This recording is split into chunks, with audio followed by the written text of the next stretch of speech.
Press the bell icon on the YouTube app and never miss another update. Indicators एक trader की जिंदगी का सबसे इंपॉर्टेंट पहलू होता है। देखिए, बिना इंडिकेटर के एक ट्रेडर का कोई भी एनालिसिस कंप्लीट नहीं होता है। ये इंडिकेटर्स किसी भी प्रकार के हो सकते हैं, चाहे वो प्राइस एक्शन का हो, कैंडल स्टिक्स हो, या आपके RSI, MFI, MACD, Bollinger band, कोई भी इंडिकेटर जो है वो हो सकते हैं। बिना इनके एक टेक्निकल एनालिस्ट या एक नॉर्मल ट्रेडर काम ही नहीं कर सकता। तो इस वीडियो में मैं आपको इंडिकेटर्स की कुछ सच्चाइयां बताना चाहूंगा, जो हो सकता है आप में से कुछ लोग को पहले से पता हो और जो नए नए मार्केट में आए हैं उनको शायद आज सीखने को मिले। देखिए, इंडिकेटर जो चीज है ना, ये एक बहुत इंपॉर्टेंट चीज है। अच्छा, इंडिकेटर जब मैं बात करता हूं तो पहले देखिए हमारे डे टू डे लाइफ में इंडिकेटर क्या होते हैं और उससे हमारे स्टॉक मार्केट के इंडिकेटर को कोरिलेट करेंगे। डे टू डे लाइफ में जैसे मान लीजिए आप कार ड्राइव कर रहे हैं, तो आप ड्राइव करते करते जा रहे हैं तो आपको एक बोर्ड दिखाई पड़ता है लेफ्ट टर्न, तो उसने आपको बोला लेफ्ट ले लीजिए, तो आपने लेफ्ट ले लिया। आगे जाके बोलेगा राइट टर्न, तो आप राइट ले लेंगे, है ना। तो ये आपको इंडिकेट कर रहा है कि आपको लेफ्ट जाना है, राइट जाना है, एक ये होता है। या आप ड्राइव कर रहे हैं, आपने एक इंडिकेटर दे दिया लेफ्ट साइड का कि भैया मैं लेफ्ट जा रहा हूं, तो पीछे वाले को मालूम पड़ जाता है कि हाँ चलिए आगे वाली गाड़ी जो है अभी लेफ्ट जाने वाली है। तो ये इंडिकेटर हम डे टू डे लाइफ में ऐसे यूज करते हैं। स्टॉक मार्केट के अंदर भी जो इंडिकेटर्स होते हैं वो भी कुछ इस तरीके के ही होते हैं। वो आपको बोलते हैं बाई कर लीजिए, आप बाई कर लेते हैं। वो आपको बोलते हैं सेल कर लीजिए, आप सेल कर देते हैं, है ना। बड़ा सिंपल सा चीज है। वो भी आपको बोलते हैं बाई कीजिए, तो आपको बाई करना है। जब वो आपको बोले सेल करना है तो आप सेल कर दीजिए। लेकिन इन दोनों में जो हमारे डे टू डे लाइफ का जो इंडिकेटर है और जो हमारा स्टॉक मार्केट का इंडिकेटर है, इनमें एक छोटा सा अंतर है। देखिए, पहले आपको इस अंतर को समझना पड़ेगा। अंतर क्या है? नॉर्मल लाइफ में आपको दिखाई पड़ रहा है लेफ्ट जाना है, लेफ्ट का इंडिकेशन दिया है, आप लेफ्ट घूम गए। आपको बोला राइट जाइए, तो आप राइट घूम गए। स्टॉक मार्केट में भी वैसा ही है, जैसा आपको बताया कि भैया बाई करना है, आपको बोला MACD बोल रहा है बाई कर लो, आपने बाई कर लिया। MACD ने बोला सेल कर दो, सेल कर दिया। लेकिन स्टॉक मार्केट में जो इंडिकेशंस आते हैं वो होने के बाद आते हैं। मतलब स्टॉक जब रास्ता पलट देगा, स्टॉक मान लीजिए गिर रहा है, जब वो बाई करना स्टार्ट कर देगा, जब चार्ट में ऊपर जाना शुरू हो जाएगा, कुछ समय के बाद आपको इंडिकेटर बोलेंगे कि आप बाई कर लीजिए। जबकि नॉर्मल लाइफ में ऐसा नहीं होता। नॉर्मल लाइफ में आपको बाई बोला तो सेम टाइम हो जाता है, आप सेम टाइम वहां से निकल जाते हैं। यहां पे ऐसा नहीं है। यहां पे रास्ता बदलने के बाद, कुछ समय के बाद आपको मालूम पड़ता है कि भैया अब हमें बाई करना था या हमें सेल करना था। ये चीज है। इसी वजह से होने के कुछ समय बाद आपको पॉइंट सिग्नल मिलते हैं। इसलिए स्टॉक मार्केट में जितने भी इंडिकेटर्स हैं उनको लैगिंग इंडिकेटर कहा जाता है। हर एक इंडिकेटर जो है स्टॉक मार्केट में वो हो जाने के बाद, मतलब मूवमेंट आ जाने के बाद आपको बताता है कि भैया ये करना है ना। तो इसलिए वो सारे के सारे लैगिंग इंडिकेटर्स हैं। तो आपको इस बात का ध्यान हमेशा रखना है जब आप इंडिकेटर्स पे काम करें कि इंडिकेटर्स सारे लैगिंग हैं। लेकिन क्या सारे के सारे लैगिंग इंडिकेटर्स ही हैं? हाँ, सारे के सारे लैगिंग इंडिकेटर्स हैं। लेकिन उस लैगिंग इंडिकेटर्स के अंदर भी कुछ इंडिकेटर्स जो हैं ऐसे हैं जो आपको पहले से अंदाजा देने लगते हैं कि भैया शायद अब गिरावट थम जाएगी या ये जो ऊंचाइयां हैं ये रुक जाएंगी। इसके बारे में आपको थोड़ा सा आइडिया देने लगते हैं। अच्छा, मैं ये नहीं बोल रहा हूं कि वो आपको ये कह रहे हैं कि बस यही खत्म हो जाएगा। आपको वो आइडिया दे रहे हैं कि शायद तैयार हो जाइए, कमर कस लीजिए, शायद अब ये गिरावट जो है थमने वाली है, या ये जो हम ऊपर जा रहे हैं ये शायद अब यहां से रिवर्स हो सकता है।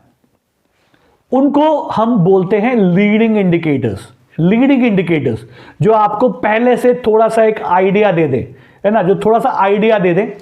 अच्छा, कौन कौन से लीडिंग इंडिकेटर्स हो सकते हैं? देखिए, एक वॉल्यूम जो है वॉल्यूम एक सबसे अच्छा लीडिंग इंडिकेटर है। बाई अगर आपको वॉल्यूम के साथ हो रहा है तो आपको बोल रहा है कि शायद हम ऊपर की तरफ जाएं। सेलिंग अगर वॉल्यूम के साथ हो रही है हम नीचे की तरफ जाएं। तो ये आपको लीड कर रहे हैं, मतलब आपको बताने की कोशिश कर रहे हैं भैया ऐसा हो सकता है, होगा ही ऐसा नहीं बोल रहे। बाकी उसके बाद आप अपनी दूसरी एनालिसिस कीजिए जो भी आप कर रहे हैं। अच्छा, एक और बहुत बेहतरीन इंडिकेटर है जिसका नाम है RSI, है ना। वो भी क्या करता है, यही करता है, आपको बताने की कोशिश करता है कि भैया ऐसा कुछ हो सकता है।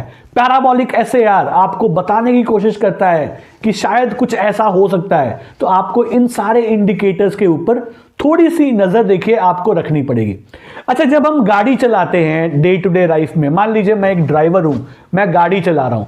अच्छा, मैं गाड़ी चलाते वक्त अगर कहूं ये कि भैया देखिए मैं तो अगर गाड़ी चलाऊंगा तो मैं सीधा ही लेके जाऊंगा, मैं लेफ्ट राइट ये नहीं कर सकता, 4 बार लेफ्ट करना 4 बार राइट जाना भैया मेरे बस का काम नहीं है। गाड़ी चलाना है तो भैया सीधा चलाओ वरना मैं नहीं चलाऊंगा। है ऐसे गाड़ी चलती है क्या? ऐसा कोई ड्राइवर होता है क्या? नहीं ना।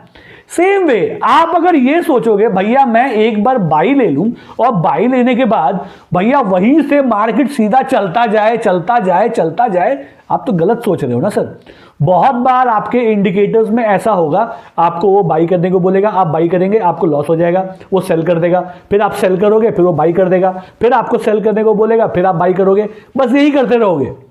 मतलब आप एक ऐसे ड्राइवर हैं, एक ऐसी गाड़ी जगह पे चल रहे हैं जहां पे कर्व्स हैं, ऐसे ऐसे कर्व हैं, तो आपको इंडिकेशन आ रहे हैं left right left right left, लेकिन आप ड्राइविंग तो नहीं छोड़ सकते ना यार।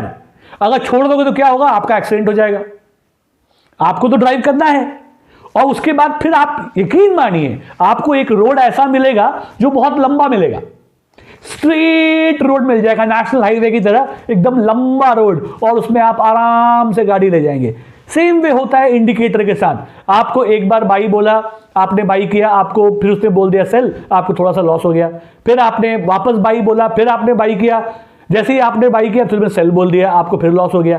लेकिन 2-3 ऐसे लॉसेस के बाद आपको एक ऐसा मिलेगा जो सीधा आपको बाई दे देगा और आपको जितने भी नुकसान हुए वो सारे के सारे कवर कर देगा।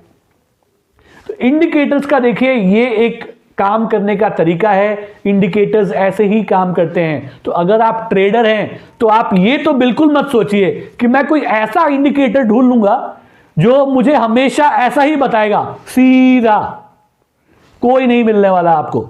आपको ट्रेडिंग करना है तो भैया ऐसे ऐसे ही करना है, फिर एक मिलेगा, फिर गाड़ी चलानी है, ब्रेक लगेंगे, आपका बम्पर आएगा, स्पीड ब्रेकर्स आएंगे, ये सारे पार्ट हैं ड्राइविंग के, आपको वो देखने पड़ेंगे, उसके बिना सर आपकी ड्राइविंग नहीं होने वाली।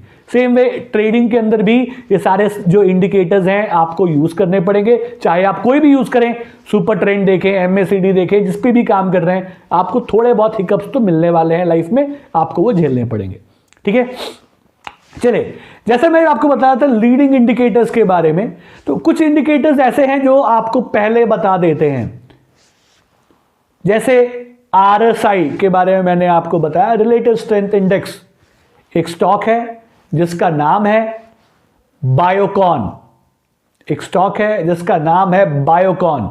ठीक है, जो आप इस टाइम पे काफी गिरावट में दिख रहा है, 24 के RSI के करीब है, ओवरसोल्ड एरिया में है, पॉसिबिलिटी है कि शायद आपको वहां पे एक यू टर्न वापस ऊपर जाता हुआ दिखाई पड़ सकता है। मैं ये नहीं बोल रहा हूं कल पड़ेगा, 2 दिन के बाद पड़ेगा, हो सकता है 4 दिन के बाद पड़े, 5 दिन के बाद पड़े, लेकिन आप तैयार रहिए, एक पॉसिबिलिटी है कि वो ऊपर जाता हुआ दिख सकता है। जब ऊपर जाएगा तो फिर हम देखेंगे कि ये परमानेंट ऊपर जाने का सोच रहा है कि वापस डिप के बारे में सोच रहा है, वो उस समय एनालाइज करेंगे। लेकिन आपको ये अंदाजा दे रहा है कि आने वाले टाइम में बायोकॉन शायद ऊपर की तरफ जा सकता है।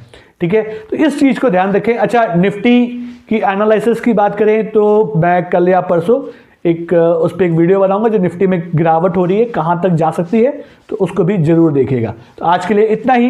कैसा लगा ये वीडियो मुझे जरूर लिख के बताइएगा। कोई भी सवाल है तो आप कमेंट बॉक्स में मुझसे पूछ सकते हैं। फिर आपसे बहुत जल्दी मुलाकात होगी, तब तक के लिए सीखते रहिए, कमाते रहिए, खुश रहिए।